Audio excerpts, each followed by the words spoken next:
بہکی روایت کرتے ہیں، امام احمد بن حنبل روایت کرتے ہیں اپنی سند کے ساتھ، وَكَانَ أَوَّلَ يَوْمٍ مَرِضَ يَوْمَ وَكَانَتْ وَفَاتُهُ علیہ السلام يَوْمَ الاثنين لَيْلَتَيْنِ خَلَطَا مِن شَهْرِ رَبِيعِ الْأَوَّلِ کہ امام بہکی نے فرمایا، امام احمد بن حنبل نے فرمایا اپنی سند سے کہ جب حضور علیہ السلام بیمار ہوئے، ہفتے کا دن تھا، آپ نے پردہ فرمایا پیر کے دن ربیع الاول کی 2 راتیں گزری تھی۔ طبقات ابن سعد بہت بڑے مورخ ہیں اور عالم ہیں علامہ محمد ابن سعد، وہ فرماتے ہیں اوائل دور کے ہیں، یعنی صدیاں گزر گئی، کہ حضور علیہ السلام 19 صفر 11 ہجری 4 شنبہ کو بیمار ہوئے، آپ 13 رات بیمار، آپ کی نے پردہ فرمایا 2 ربیع الاول 11 ہجری کو۔ تو اسی طرح جو ہے اور بھی علماء نے، پچھلے بھی علماء نے، امام ابو القاسم سہیلی نے بھی بیان کیا کہ حضور اکرم صلی اللہ علیہ وسلم نے جو ہے وہ ابتدا پہلی یا دوسری ربیع الاول کو جو ہے وفات۔ اسی طرح مولانا اشرف علی تھانوی، نواب صدیق خان بھوپالی جو ہے انہوں نے بھی ذکر کیا اپنی کتابوں میں کہ یہ جو ہے یعنی نبی علیہ السلام کا جو وفات پانا، پردہ فرمانا ہے، وہ جو ہے یعنی 12 ربیع الاول نہیں، یہ تاریخ جو ہے صحیح نہیں بنتی یہ، اور دوسرے بھی مورخین نے کیا۔ لیکن ایک روایت جو ملتی ہے ایک بندے کے حوالے سے، ان کا نام ہے واقدی۔ واقدی کی روایت پیش کی جاتی ہے کہ 12 ربیع الاول کو حضور علیہ السلام کی وفات ہوئی۔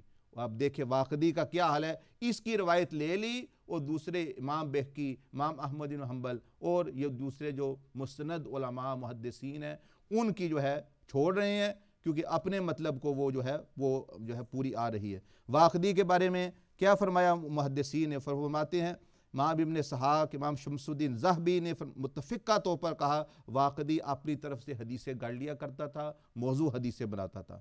امام یحییٰ بن معین نے فرمایا واقدی ثقہ یعنی قابل اعتبار نہیں۔ امام احمد بن حنبل نے فرمایا واقدی کذاب ہے، جھوٹا ہے، حدیث میں تبدیلی کر دیتا ہے۔ امام بخاری نے فرمایا واقدی حدیث تحریف سے محفوظ نہیں۔ تو یہ سخت ضعیف، اور اتنا اعتراض ہے میزان الاعتدال میں، یہ اس پہ جرح یعنی نقد کیا گیا کہ بھئی اس کی روایت آپ لے رہے ہیں، تو اس کے کبھی بھی یہ وفات 12 ربیع الاول کو ثابت نہیں علمی۔ حافظ ابن حجر اسقلانی نے بھی فرمایا کہ 2 ربیع الاول کو ہم نے ترجیح دی ہے، 12 ربیع الاول کی روایت کی عقل و نقل کے خلاف ثابت ہے کر کے راوی کا وہم کہا اور غلط قرار دیا۔ یہ امام ابن حجر اسقلانی فتح الباری میں، اور یہاں تک کہ جو ہے مولانا شبلی نعمانی نے بھی کہا 1 ربیع الاول کو یوم وصال قرار دیا سیرت النبی میں، اور اسی طرح دوسرے۔ اور باقی آخری بات یہ کہ اگر حضور علیہ السلام نے پردہ فرمایا بھی 12 ربیع الاول کو، تو نبی علیہ السلام نے منع فرمایا کہ 3 دن سے زیادہ کسی کا سوگ نہیں کرنا۔ آپ کو یہ حدیثیں یاد نہیں ہیں؟ یہ نہیں یاد آتی کہ 3 دن سے زیادہ سوگ نہیں کرنا، 3 دن سے زیادہ افسوس نہیں، سوائے عورت کا جس کا شوہر مر جائے، جو 4 مہینے 10 دن کرتی ہے، تو آپ کے 1400 سال ہو گئے تو ابھی 3 دن ہی نہیں گزرے، تو 3 دن کے بعد سوگ کرنا منع ہے، لیکن خوشی اللہ کی نعمت کا تذکرہ تو کرتے رہنا چاہیے۔ تو یہ چند باتیں تھی، اب کچھ سوال ہیں تو وہ لے لیتے ہیں، ورنہ جو ہے وہ پھر اجازت چاہتے ہیں آپ سے۔ Dear viewers, we have a 10-minute window in which we'll be taking calls, so the brothers in the studio as well, if there's any calls, you can put them through now, inshallah, because the bayan has come to an end as such. So if you would like to call in, this is the moment for you to call in to ask Hazrat Sahab any questions. Hazrat Sahab, ایک سوال ہے کہ آپ نے فرمایا تھا بیان میں کہ لا یؤمن احدکم، کہ وہ شخص اس کے پاس ایمان بھی نہیں ہے اگر اس کی حضور صلی اللہ علیہ وسلم کے ساتھ محبت ہو، ماں باپ سے زیادہ اور بچے سے زیادہ بھی، اور اپنے آپ سے بھی زیادہ، تو محبت اس میں محبت کا معنی کیا ہوتا ہے؟ یہ محبت کیسے بندہ اس درجے پر آ سکتا ہے؟ اس درجے پر بندہ اسی وقت آ سکتا ہے کہ جب وہ نبی علیہ السلام کے فضائل، آپ کی شان اور یہ سیکھے گا، اور آپ علیہ السلام کی جو عظمت ہے اللہ کے ہاں، اور بندوں پر جو احسان کیا، جو آپ علیہ السلام کا جمال تھا، خوبصورتی تھی، ساری چیزیں، اور اس کے بعد جب وہ اطاعت کرے گا تو اس کی محبت بڑھے گی، پھر جو ہے اطاعت جو ہے اتباع کرے گا، لیکن پہلے وہ اس ہستی سے تعلق پیدا ہوگا، اس کا کمالات کا، اس کی میلاد کا، اس کی سیرت کا، ان کے چلنے پھرنے بیٹھنے اٹھنے ہر چیز کا تذکرہ، اور اس میں حسن و جمال جب دیکھے گا، وہ شانیں دیکھے گا، تو اس سے پھر لگاؤ، جس طرح میں نے وہ 4 وجہ بیان کی تھی جس سے محبت پیدا ہوتی ہے۔ اچھا ایک کالر ہے. جی جی فرمائیں جی. السلام علیکم ورحمۃ اللہ. وعلیکم السلام ورحمۃ اللہ وبرکاتہ. آپ کا نام اور آپ کہاں سے بات کر رہے ہیں؟ محمد اقبال میرا نام ہے. نیلسن. اچھا محمد اقبال صاحب السلام علیکم. تو آپ کا سوال کیا محمد صاحب؟ One is a suggestion that they love to hear their voice reciting the Quran. That's when they read the Quran, if they could read a little bit more at the beginning or wherever. You understand? Inshallah. That's one suggestion. The other suggestion is that a request is that they do organize sometime zikr on the TV. Inshallah. Okay, so you have two suggestions. Do you have any questions in regards to the topic of question Milad? is that they it's not a question, it's a comment really, that the program which they've clarified about the Milad is really helpful. It's really helpful.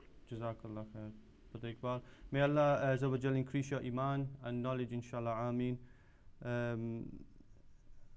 Yes, also their viewers, the brother has suggested that, so requested if he can listen to more recitation of Hazrat Sahab.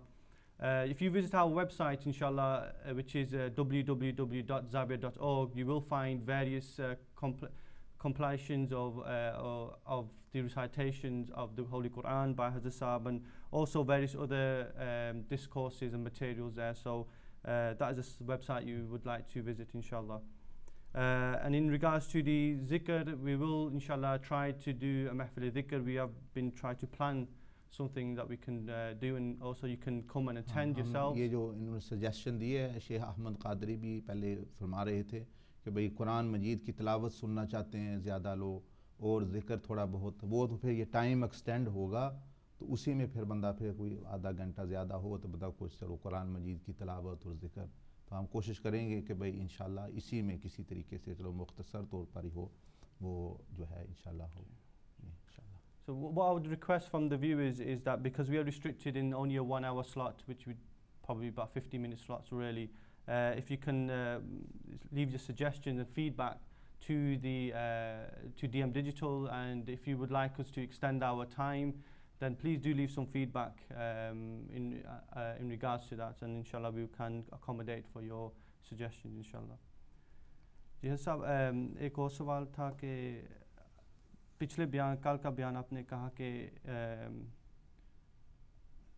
ہر نبی جو آتا ہے تو اس کی اطاعت کرنی چاہیے، تو اطاعت کا کوئی درجے ہوتے ہیں تو اس کا اطاعت کا مفہوم یا اصل معنی بھی کیا ہے؟ ہاں جی، آپ نے فرمایا ہر نبی علیہ السلام جو تشریف لاتے ہیں ان کی اطاعت کرنی چاہیے، لیکن جب بندہ اپنے وقت کے نبی جیسے ہمارے نبی حضرت محمد مصطفیٰ صلی اللہ علیہ وسلم ہیں ان کی جو بندہ اطاعت کرے گا گویا اس نے سارے انبیاء کی اطاعت کی، کہ ہر نبی کی یہی خواہش ہوگی کہ اس ہستی کی اطاعت کی جائے. اور آپ علیہ السلام نے بھی فرمایا کہ اگر موسیٰ علیہ السلام بھی میری زندگی میں ہوتے تو وہ بھی میری اطاعت ہی کرتے، اس کے سوا راستہ نہیں. تو اب کسی عالم کو یا مجھے کسی پیر کو کہے بھی میں کوئی نیا راستہ نکالتا ہوں یا میری کوئی نیا طریقہ ہے یا کوئی حضور علیہ السلام کی شریعت کو بدل کے، تو اس کو یاد رکھنا چاہیے کہ آپ علیہ السلام نے فرمایا اگر موسیٰ علیہ السلام بھی ہوتے تو وہ بھی میرے، اور عیسیٰ علیہ السلام واقعتاً آئیں گے بھی اور نبی علیہ السلام کی شریعت پر چلیں گے. تو اس لیے شریعت جو ہے وہ بدلتے نہیں. اطاعت کے مختلف درجے ہوتے ہیں، پہلے عقائد مانے جائیں، پھر عبادات میں نبی علیہ السلام کی اطاعت کی جائے، اعمال میں کی جائے، پھر آگے جو ہے معاملات یعنی پیسے جو کاروبار میں کی جائے، پھر رہن سہن میں اطاعت کی جائے، پھر اخلاق میں اطاعت کی جائے، پھر سیاست اور نظام چلانے کے لیے اطاعت. تو یہ سارے درجے ہیں. شروع یہ ہوتا ہے بات یعنی عقائد سے، پھر عبادات، اعمال یعنی باطنی اخلاق، روحانی بیماریوں کو دور کرنا. تو یہ اطاعت کے جتنا کوئی کرے گا اتنا ہی وہ اللہ کے قریب ہوگا. اچھا حضرت ایک کالر ہے. جی جی فرمائیں. السلام علیکم. السلام علیکم دے کالر. ہلو السلام علیکم. وعلیکم السلام. بدر آپ کا نام اور کہاں سے بات کر رہے ہیں؟ جی میرا نام عبداللہ ہے اور برمنگھم سے عرض کر رہا ہوں. جی عبداللہ صاحب آپ کا سوال. جی سوال میرا یہ میلاد شریف کے حوالے سے ہے کہ میلاد شریف کی شرعی حیثیت کیا ہے، کیونکہ جو ہم بزرگوں سے سنتے ہیں وہ یہ ہے کہ قرآن مجید، نبی کریم صلی اللہ علیہ وسلم کی سنت اور صحابہ کا عمل جو ہے یہ دین ہے. اگر اس کے علاوہ کوئی چیز ہے تو وہ دین نہیں ہے. تو کیا اس وقت میلاد سمجھانا امت کو ضروری ہے یا ان کی اخلاقیات پہ، معاملات پہ، عبادات پہ محنت کرنا ضروری ہے تاکہ یکجانیت پیدا ہو؟ اچھا، جزاک اللہ خیر. جزاک اللہ خیر عبد صاحب. سن لیا. تو اس کے بارے میں جو بھائی نے سوال کیا بہت ہی ماشاءاللہ بہتر لگتا ہی ہے کہ انہوں نے ہمارا بیان نہیں سنا شروع سے.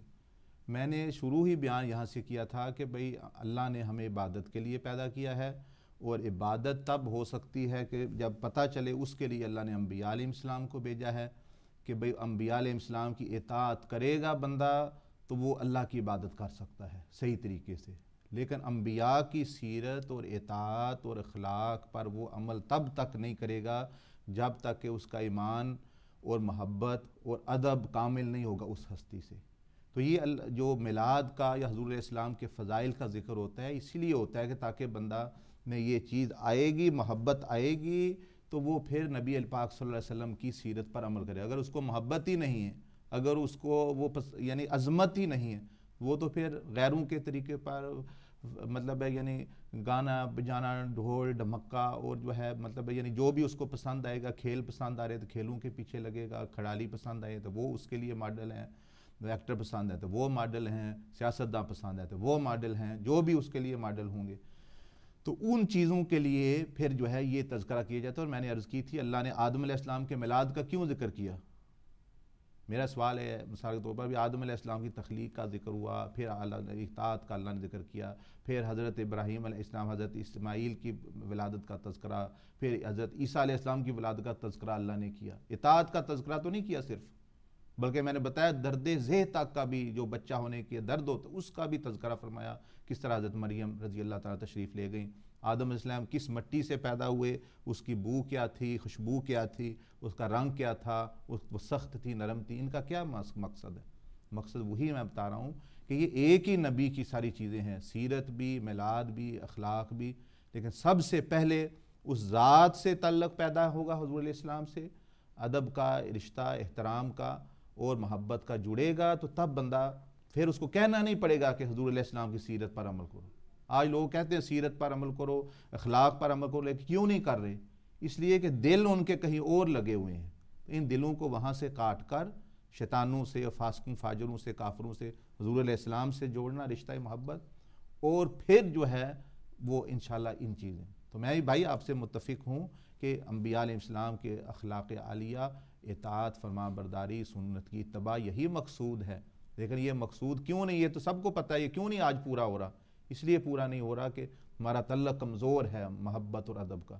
تو ان میں سے حضور علیہ السلام کے شمائل کا، آپ صلی اللہ علیہ وسلم کے حسن کا، آپ علیہ السلام کی عادات کا، آپ علیہ السلام کی میلاد کا، آپ علیہ السلام کی شان کا تذکرہ، یہ چیزیں اہمیت اجاگر کرتا ہے. اور مقصد وہی ہے جو آپ نے بیان فرمایا اور یہی. اور میں نے آپ سے عرض کر دی کہ آپ نے جیسا فرمایا دین قرآن، حدیث اور صحابہ کے اقوال ہیں، تو میں نے قرآن مجید کے حوالے سے یہ ساری انبیاء کے میلاد کا، آدم علیہ السلام سے لے کر عیسیٰ علیہ السلام کے میلاد کا تذکرہ اللہ نے فرمایا اور دوسروں کا بھی تذکرہ فرمایا. اسی لیے تاکہ لوگوں کو پتہ چلے کہ بھئی یہ ان کے ہستیوں کے مقام کیا ہیں اللہ کے ہاں. اللہ پاک مجھے اور آپ کی فکر جو ہے میری بھی وہی فکر ہے، لیکن اب وہاں تک پہنچنا کیسے ہے اس کے بھی راستے ڈھونڈنے پڑتے ہیں تھوڑے بہت. جزاک اللہ جی. سبحانک اللہم و بحمدک نشہد ان لا الہ الا انت نستغفرک و نتوب الیک. Unfortunately it's come to the end of the program. اور اگر آپ حضرت صاحب کے بیان سننا چاہتے ہیں یا طریقہ محمدیہ کے متعلق کچھ انفارمیشن چاہیے تو ہمارے ای میل پر ویب سائٹ پر وزٹ کر سکتے ہیں. Website address is www.zawiya.org. Also, if you'd like to leave any feedback in regards to how we can improve the program, or if you'd like us to extend the time of the program, then you can leave us feedback to our email address, which is tariq@zawiya.org. I would like to thank our guest, Hazrat Ahmed Dabbagh. I would like to thank DM Digital, and I'd like to thank you viewers for tuning in on behalf of myself and on behalf of the Muhammadiyah channel, the channel which is leading you to the footsteps of Rasulullah sallallahu alaihi wasallam. Assalamu alaikum wa rahmatullahi wa barakatuhu.